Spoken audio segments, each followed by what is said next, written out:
pricing include a shomer, include a Tahara. A lot of other mortuaries, I think, I'm told, you need to ask and you need to pay separately if you want those items. All of our staff is Jewish as well. So, Okay, so really, yeah. really weird question. That's fine. Hope I can answer. I threw this too much. At the end, the Gemara Kadisha representative, the guy that was there, he was standing there, and I thought, where you wash your hands when you leave there? Mm-hmm. Was he expecting to be tipped? I don't know. It's a bad No, question. that's fine if And you ask the public. the guy standing No. there, the burial guy, or the groundskeeper standing there, like, what's the custom? Are you supposed to tip? I don't know. Oh, are you supposed to tip the cemetery guy. employee? They were standing there like they each expected, you know. I that's it. Or were they just personally saying don't, I goodbye? personally work in the office, but I don't think Well, that they you're were out required on the to. road where you leave. They were Yeah, yeah, like, bye, come again soon. yeah. Hopefully you don't come again soon. Hopefully you don't come again soon. Don't come again soon. Hopefully you don't come again soon. So what we provide is basically the arrangements from the mortuary aspect, but everything according to the Jewish way, in the quickest way possible. Families do have to purchase plots, like we just said. And it is advantageous to, if possible, think about filling out paperwork. The money that you, in theory, would pay, should you choose to make a pre-need arrangement, this is important knowledge to know. The money that you would pay goes into a trust. We have a company that holds the money for customers as a revocable trust. So many people want to know, where's my money?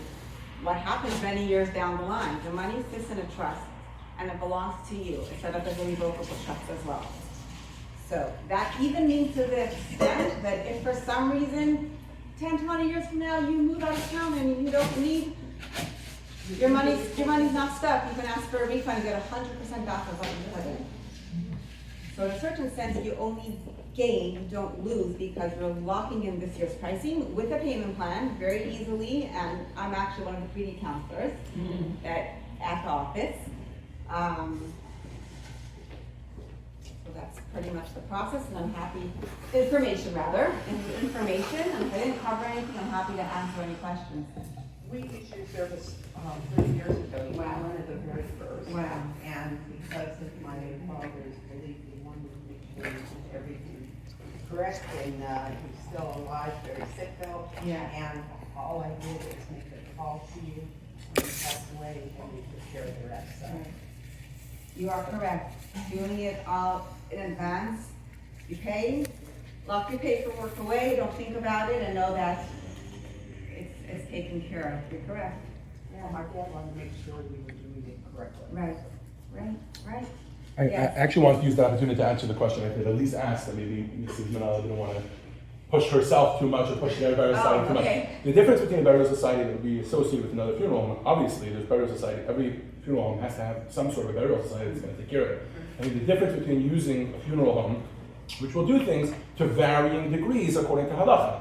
They're not necessarily trained in these matters halachically. They're not necessarily trained in these matters according to it'll be the Jewish way, it'll be burial, and if you ask for a Tahara, they'll do it, and maybe it'll be a man to a woman, maybe it'll be a woman to a man, maybe they'll do it properly, maybe it'll be the correct amount of water, maybe it won't. There won't necessarily be a rabbi, there won't necessarily be somebody who's trained in all the halachas of these things. I think the main difference, and the reason why we specifically wanted someone that wasn't associated with one of the cemeteries here, we wanted the Chaver Kadisha, who is because of their adherence to the halacha and their adherence to doing things properly according to the Jewish way. That, I think you can summarize. There's nuanced details, and some of them will do varying degrees of it, but the main difference is that that's what the Chaver Kadisha will guarantee for you versus using the one that's built in together with one cemetery or another. Thank you for clarifying. That's it. No, I thank just you wanted for to clarify adding. that. I think that's why I jumped in Yes. here, because Deborah was saying that's why she chose to use the Chaver Well, Kadisha also, versus. when you pay to have the body washed and taken care of through the night. I could only trust that you did that. Right. I mean, it's really a trust issue because I was not gonna make sure I got there at midnight. Right. Because somebody was, but that's how important it was for my father. Right. You know that It's been taken care of. you're dealing with an organization, an operation that comes through, and everything that's written on the contract is provided. Yeah, yes. I'd also like to do a personal testimony. I used your Robert's name, I company put for you. my husband almost 2 Robert's years name, I ago. put you. And it was really good. I was happy with every aspect of the whole Thank you for process. telling me. It What was is your made name? Easy for me, Yeah. and I trusted. It was just completely positive, Right. nothing negative. And I wanted to know. We're small, small Yeah. meaning it's not a large operation, and I think people like to know that we're there for people. And when I placed Thank you this so much. stone, Yeah. it really doesn't, have to do with the company. But I called because I buried him at Mount Sinai. And I was having a problem about deciding on the stone because they were very, very specific. And, I spoke with, a man there, and he gave me the number of his mother. Rachel's the one, Mrs. Manella, Rachel's the one that does the Oh, ceremony. Rachel, Yeah. okay. I Mhm. think she's retired at least, but we Yeah. had a lovely conversation, and, I'm gonna talk to you Okay, afterwards, because I would okay. like to contact her. Okay, sure. Can't have her Okay. number. Sure. Sorry about your loss 2 years ago, but I'm at the same time happy to hear that it was, It was very good. yes.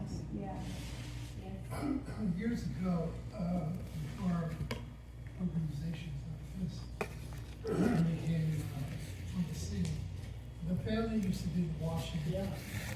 You ever have any requests for family members or can family members join in that process? From a legal aspect, the answer is no, family members don't join. Family members don't join. But family members could come at the time of the washing and sit outside the door, say Tehillim, say prayers. Families can come at any time if they want to also say Tehillim, say prayers. Our doors are always available, yeah. Generally, it's not done, yeah. I just wanted to mention the Brennan I had with Kefir Kadisha when my dad died about 35 years ago. Oh, 35, wow. That was the time where Zalman Mandela, my father-in-law, was the one that was running Well, it, yeah. Yeah, we were, I was in the office talking to them, and they said, okay, it's time to choose a casket. We took us to the caskets, and they said, this one is the top of the line. That was the plain box. Very impressive. Yeah, that is true. And it's still true, the top of the line, as the rabbi said, is the one that's pine, no interior, simple pine wood with back to earth fastest. So needless to say, there was no hard sell Right. at all. Do we have other caskets in case you're interested to know? Yes. We have other, as they say, beautiful ones, all made from wood. Is it what we push? No, but it's available. Yeah. Other than California law, why do you have to have a casket? In Israel, apparently, they just bury people in a shroud. Yeah, you're right. In Israel, they don't use caskets and it goes right into the earth. Yeah. But California, yes, the casket is required, and in many memorial parks, Mount Sinai, Eden, they also require a vault, which is a cement liner where the casket is placed into. I think so that the earth doesn't shift, there's no movement, and it just stays in the spot. I think that's the reason. Are there other states where they don't require it? I don't know. Or- I don't know.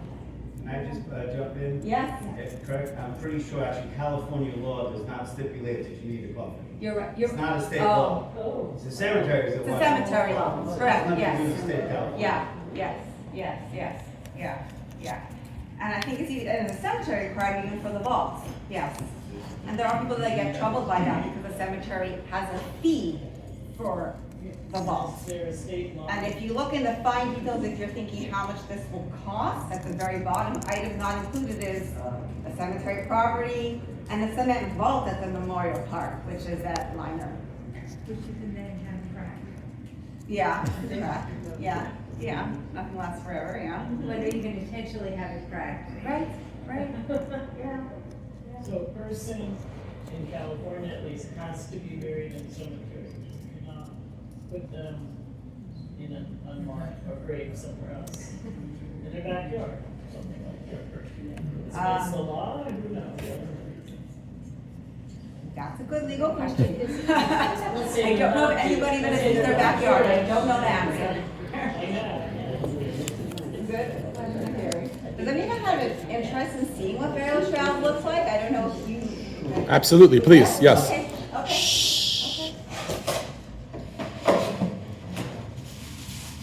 It's made in Israel. Ask her. Um, Are they made in Israel? I do not think so. They get them from New York. They are hand sewn. And basically the men and the ladies' linen shrouds are basically the same except for the hat. It's literally a head covering, a top, and a pants. That's what it is, all made from linen and hand sewn. And there's some kind of, something that goes over the pants. Yeah, this is pants, yeah, there's two parts. This is actually what goes over, right, and then there's a belt, exactly, yeah. So,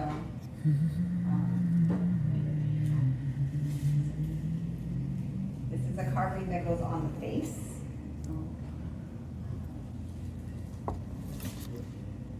This is, one of the pieces on top is actually two shirts if you have it, I guess I would say in simple English.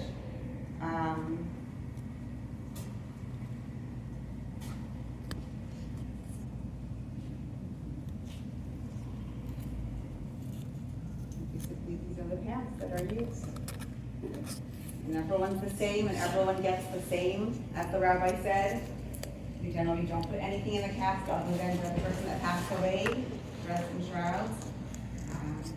I'm actually one of the women that also does, on occasion, the Taharas for the women group, so I really could attest as to what the process is, just like the rabbi mentioned. I won't repeat, but if you would have any questions, ladies specific, you're welcome to ask me. I believe. I have a question. I've heard of people that sew their own tachrichim. Is that a? I have there any- heard that as well. Is that common? Is it recommended? Not Is it where does it come from? Not common. I don't know where it comes from. I've heard that once or twice. You've had people come in with their own that they. I don't recall it. Not actually. in your experience, I but. do not recall it. Yeah. Yes. It's my understanding that clothing items that bears blood on it, sometimes question should be buried or not. So what's the limit? What's the lot? Items During that are- procedures, you get blood on the blood on the items, and people want to bury.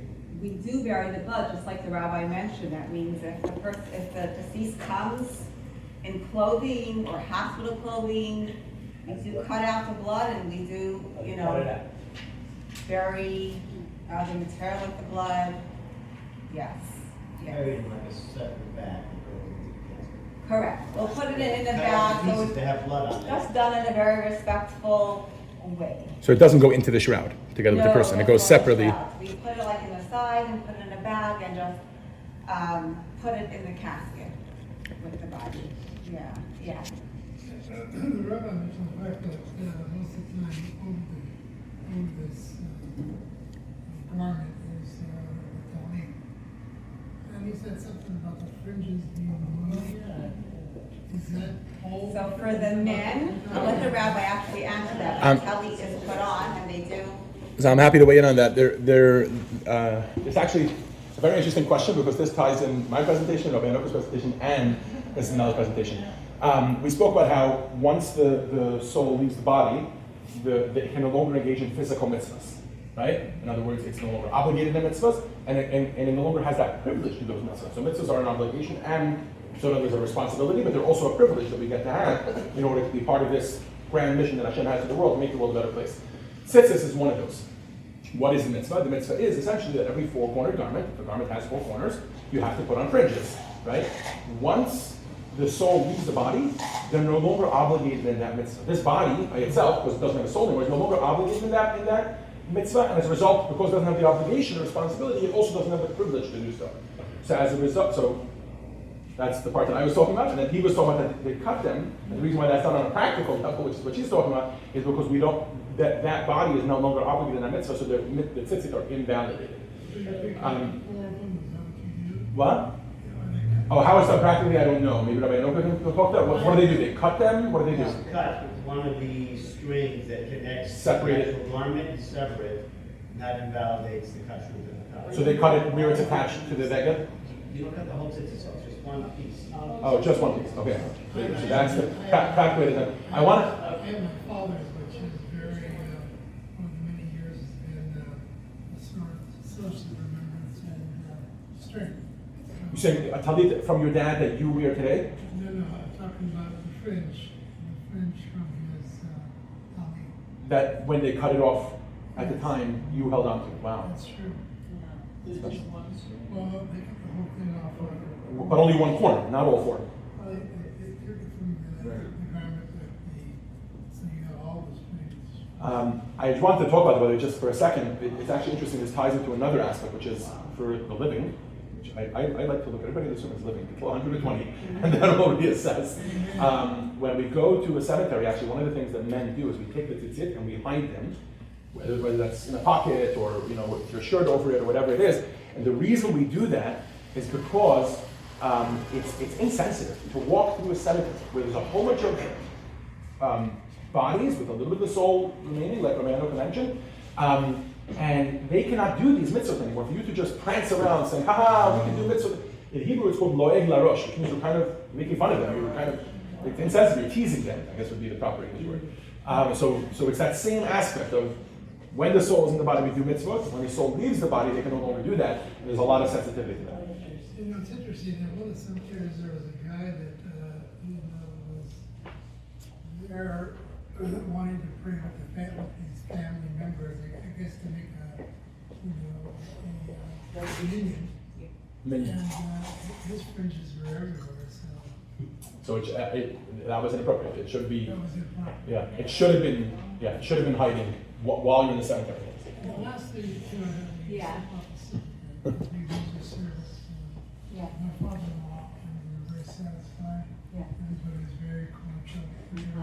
And you're absolutely right, just like everything else in life, the prices have gone up. Yes. You're noticing that, huh? Right. But I'll speak to that actually for a second. The prices you're seeing in front of you from the Chevra Kadisha are lower or comparable to what you'll get from any other funeral home. It's not this is not a Chevra Kadisha tax. Yeah. Not that I'm telling you to go shop around, but if you would want to shop around, just know prices of other licensed funeral homes. Yes. I believe you because we trust you. Just one question for the rabbi, as an officer of the center, but what do you do if a Cohen can't go into a cemetery? What happens if he's the main part of the Very good question. You're right, it is off topic, but we'll answer it very briefly and then I'll let it go back to Ms. Nanella. Kohanim have, it's actually in the Torah itself, there's verses that list who they're allowed to go to and who they're not allowed to go to. So the Kohen Gadol has certain members of his immediate family only that he's allowed to go to, and the Kohen, it's a little bit larger, but basically there's a small circle of people that they're allowed to attend their funeral. Very small. For the Kohen, what? I'm sorry, go ahead. They can certainly attend their father's funeral. I believe so. I think it's parents and children, right? Yeah, just to ask you real quick, Ed, typically speaking, the Cohen is very closest to the road. So That's the gentlemen Esther Necha's, having not having to traipse through the rest of the cemetery, they're very literally right up against the road, generally speaking, yes. That's how they do it in the vast majority of Jewish cemeteries.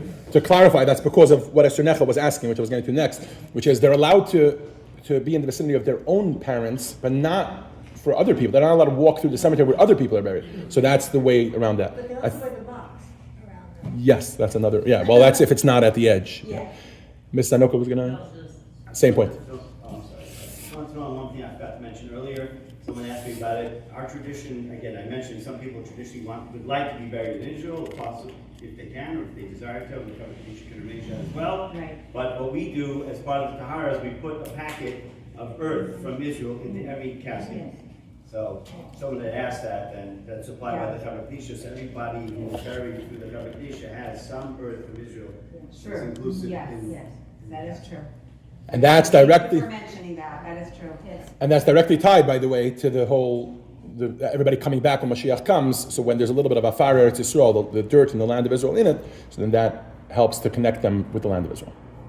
Okay, sorry. Go ahead. Any other questions for Mrs. Manella? Go ahead, Astina. Questions or if something comes to mind I didn't cover. I think right here. I actually have two questions. One is, I understand, and I just want to confirm that that after the Tahara, the people who do it apologize to Yes, to the that is deceased. true. Any- The Tahara is, you know, the deceased is washed and cleansed just to be clean, then the Tahara is done, like the rabbi explained, and then yes, at the end, the ladies, for ladies or men for men, do say a prayer asking forgiveness if there's anything that we may have done that wasn't respectful in any way, to the person that passed away. Yes, yes. Then you had a second question? And everything is really done in a very respectful manner in terms of the Tahara. Like I know the rabbi was mentioning that as well. There's no talking in the room of any sort unless something pertains to what we're involved in and taking care of the Tahara. Yeah.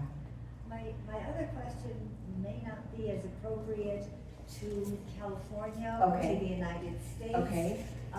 Because it involves martyrs and how they are buried. Uh-huh. And what goes on in terms, because I know that they're buried basically as is. I don't have knowledge as much as the rabbi would have the knowledge to answer that. Do you want to speak to that a little In bit? such a situation, they do not use Tahara and burial shrouds, they're buried as if you are right. Yeah, Okay. yeah. Yeah. They appear before me and everything. Or sometimes they're placed beneath the person, depending on what the situation Right. is, but not on them. And yes, like the rabbi mentioned, if someone chooses to purchase a plot in Israel, in Eretz Yisrael, we do very often, you know, we do that as well. If somebody wants the arrangements needed for the plot being in Israel. Prices are a little bit different, I'm not. The cost for El Al is, you know. So you didn't do it for Israel for my mother, but you did it for Florida. For Florida. Oh, okay.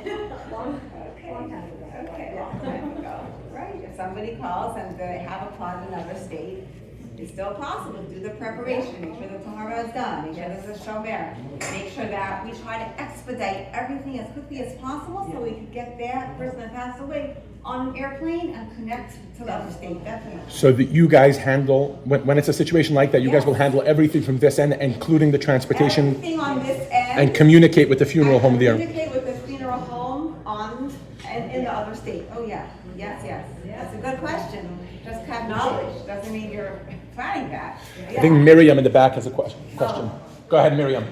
So the women wear trousers as well as the men? Yes.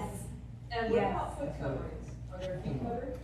So the pants are actually closed at the very bottom. I think I still have the pants right here if you have any interest in seeing. There's no socks, so it's 100% closed. Are they made out of linen? Yes, it's made out of linen, yes, yes, yes. The bottom is actually sewed shut. So shut, yeah. You can see the question. And the front is, It's a tide, you know. for women, it should be in the back. So this is the front, I think for men and women, I think it's, you know, exactly the same. I imagine, even though I brought a set that says lady, I imagine it's pretty much, from what I told, it's the same. I'm told The it's the difference is same. that the men's, they don't have that face covering. Correct, Like okay. a hat. You have to Also check for that. the men, there's a gold buckle belt from Gucci. I think Afshin has a question. Go ahead, Afshin. When it comes to Tahara, are there any specific differences between Chabad, Ashkenaz, and Sepharad, or they're all universal when it comes to There are different Minhagim customs, I think. So they- There are there are little different customs, but generally the Tahara is still the washing of the body and the tefillot, the prayers, but there are a few different variances. But you have If- all three sets, no? You have Oh, all- not in terms of the lid, no, the tafricum No, is it the does same. everything. So, Yeah, the tafricum is the same, Same, everything is same. correct. Elise, you had a question? oh, no, is it, because if you, let's say you're shipping a body to to Israel. from Correct. Another country. Okay. Is there a shomad provided on the plane? On the plane, we don't know, the answer is no. Sometimes flights, it's possible to travel Correct, on flights. right, If it's doable. right. In other words, it's not provided, but obviously if the family member wants to make sure it happens, you go on top, Right, on the yeah, same thing. exactly.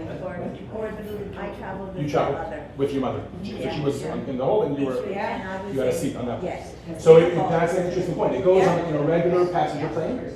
It goes in the cargo department. No, but I'm saying, it's not in a separate cargo It's plane. not a separate You plane, don't have the seat. So it's possible to travel together with them. right. I think Ed had another question. I was just a comment on something that the rabbi said, that, you know, the aesthetics of the river and the trees and the flowers are not very important. On the other hand, that's one argument for where your plot is. When you're in Israel, that's another story, because I think the first wave is gonna come from the north and the south. That's high rent district over here, and all of those things, because they wanna get the first resurrection, experience. Yeah. That's off the roof. These are high prices. That's incredible price. Isn't that true? I've never bought a plot in this one. Buying a plot, if you're not an Israeli, getting a plot in Israel is expensive. Okay, unless you're an Israeli citizen. But the Beyond the location- shipping and everything else. I found out once you're there, you're buried there, the selection. Location, location, location. 100%, amazing. All right, any other questions? Right. So it's known two things. I didn't speak about it before. It just came up with somebody about tattoos.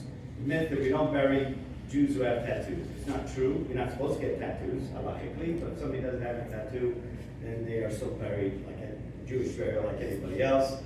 And lastly, I wasn't asked to mention it, but it came up with somebody, what happens to God forbid someone commits suicide. Suicide, needless to say, halachically is forbidden. I'm not going to get into all the details of it, but the assumption of the Chevra Kadisha and those involved in the burial is that you never know what went through that person's mind the last second before they died. And they may have had regret for having done what they did, and therefore on our end, we do whatever, like anyone else. They get a Tahara, whatever has to be done in the Jewish burial. What God thinks of it is God's business. But that's our end of it. Obviously, it's not allowed halachically, and God forbid nobody should know from it. And sadly, it does happen. But nonetheless, that's generally the approach. Unless someone factually knows that someone intentionally had committed suicide, had no regret, which is almost impossible to know. If that was the case, which is 99.9% of the time, it's not going to be the case, and then yes, there's no Kaddish, there's no Shiva, so on and so forth. But the burial is what?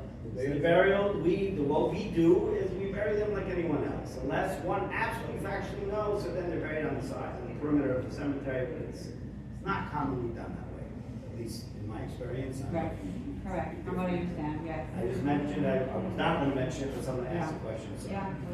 So the other question about the tattoos, I wanted to mention that tomorrow night, we're having the last lesson of Fascinating Facts. For those of you that are joining for that, that's actually one of the subjects that's being talked about there. So if you want to see it properly with the sources, etc., you'll be able to experience that tomorrow night for those of you that are registered for that. But then one more question, because we do have one more presenter and we're running late, and I want to try to respect people's time. Go ahead, Elise. One thing we discovered, because we took a little field trip to the cemetery to buy plots, after I'd already bought mine, there's a more, like, I didn't know, I thought it was the Jewish cemeteries, there was actually a better section for religious people, because people couldn't walk on their graves. There's something different about it. It's much better. The Jewish cemeteries in LA bury both Jews and non-Jews. If somebody's intermarried, they'll bury the non-Jewish spouse next to the Jewish spouse. It had something to do with not walking on the graves. It We're was- generally not supposed to walk on graves, which is why if a person goes to a cemetery, you can't always avoid it.